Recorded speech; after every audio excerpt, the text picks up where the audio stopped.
আসসালামু আলাইকুম, সবাইকে জানাচ্ছি শুভ নববর্ষ। সকাল সকাল ঘুম থেকে উঠে রেডি সেডি না হয়ে মামার সঙ্গে বের হয়ে পড়লাম মঙ্গল শোভাযাত্রা দেখতে। এসে দেখি অলরেডি শুরু হয়ে গেছে। চেষ্টা করেছি ঝিনাইদহ জেলার পহেলা বৈশাখ উপলক্ষে মঙ্গল শোভাযাত্রার কিছু অংশ তুলে ধরার।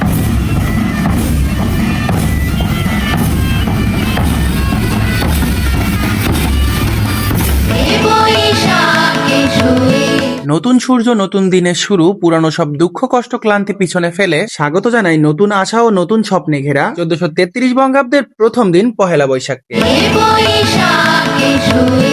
লাল সাদা শাড়ি, পাঞ্জাবির রঙিন ছোঁয়া, ঢোল তবলার শব্দে মুখরিত চারপাশ, চারিদিকে যেন উৎসবের এক নতুন আনন্দ।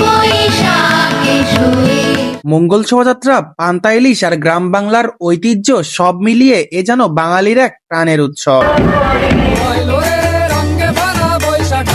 এই দিনটি শুধু নতুন বছর নয়, এটি আমাদের সংস্কৃতি, আমাদের পরিচয়, আমাদের গর্ব।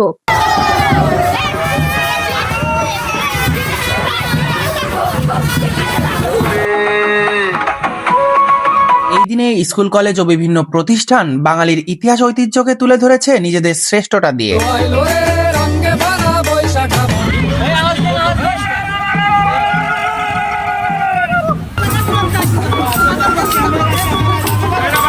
তাছাড়া এই শোভাযাত্রার মধ্যে বাঙালির ইতিহাস ঐতিহ্যকে যে বা যারা সব থেকে সুন্দরভাবে উপস্থাপন করতে পারবে এবং যারা ফার্স্ট সেকেন্ড থার্ড হবে তাদের জন্য রয়েছে জেলা প্রশাসকের পক্ষ থেকে আকর্ষণীয় পুরস্কার।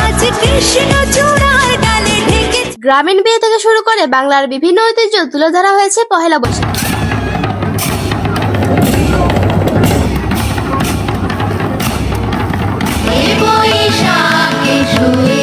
Kanchannagar model school and college, হ্যাঁ এই স্কুল থেকেই আমি আমার স্কুল জীবন শেষ করেছি। স্কুল জীবন শেষ করার পরে এখন আর স্কুলে যাওয়া হয় না বললেই চলে। তবে মঙ্গল শোভাযাত্রাতে এসে অনেক পরিচিত স্যার ম্যাডামদের সাথে দেখা হয়েছিল।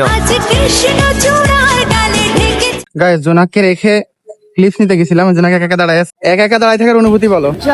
জঘন্য। যাই হোক, আমরা চলে আসলাম পানি উন্নয়ন বোর্ডের ভিতরে, কারণ এখানেই আয়োজন করা হয়েছে লোকজ মেলা ও সাংস্কৃতিক অনুষ্ঠান।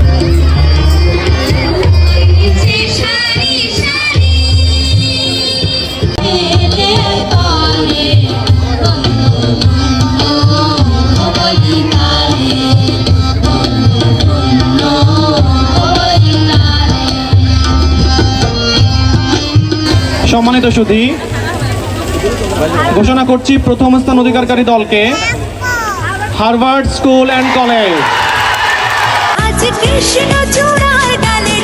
গাইস, এখান থেকে অনুষ্ঠান দেখা শেষ করে একবারে বিকালে চলে গিয়েছিলাম প্যারিস রোডে।